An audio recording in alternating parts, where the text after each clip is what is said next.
Welcome to the greatest YouTube channel for Amazon sellers. I'm CJ Rosenbaum, and on this channel we have more content available to you than on any other channel on YouTube, where you learn about plans of action, account deactivations, listing deactivations, IP complaints, used sold as new. Every issue that Amazon sellers face, you can find the answer right here on our YouTube channel.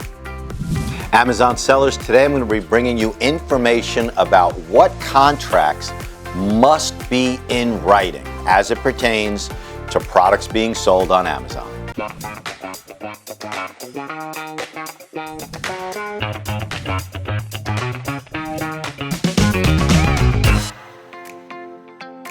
Okay, Amazon sellers, so there are certain contracts, there are certain agreements that must be reduced to writing. They have to be on paper, they have to be signed by both sides in order to be enforceable.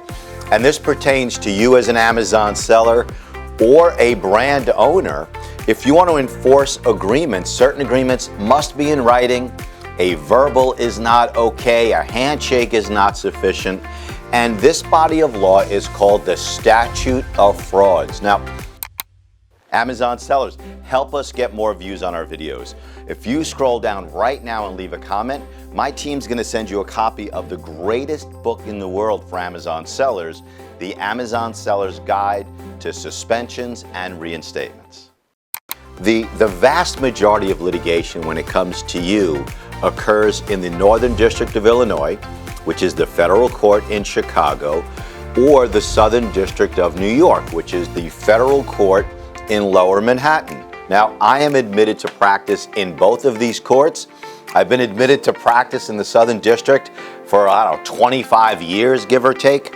And in New York, it's under a body of law. It's New York General Obligations Law 5-701, and you don't need to know that number. In Illinois, it's 740 of the Illinois Code. And here's what the Statute of Frauds basically says. It says that the law or the courts will only enforce certain agreements if they are in writing to make sure it is crystal clear. And generally what you need to know is that any contract you have where it's going to take more than a year to perform the terms of that contract, that must be reduced to writing and signed by both sides. Now, like everything else in the law, there are certain exceptions, and sometimes an email going back and forth will satisfy the Statute of Frauds. Sometimes emails or other writings confirming your agreement, that might suffice, but generally this is what you need to know. If you want somebody or some company to keep their promise to you, and it's going to take more than a year for the promise to be fulfilled, get it in writing, get it signed by both sides.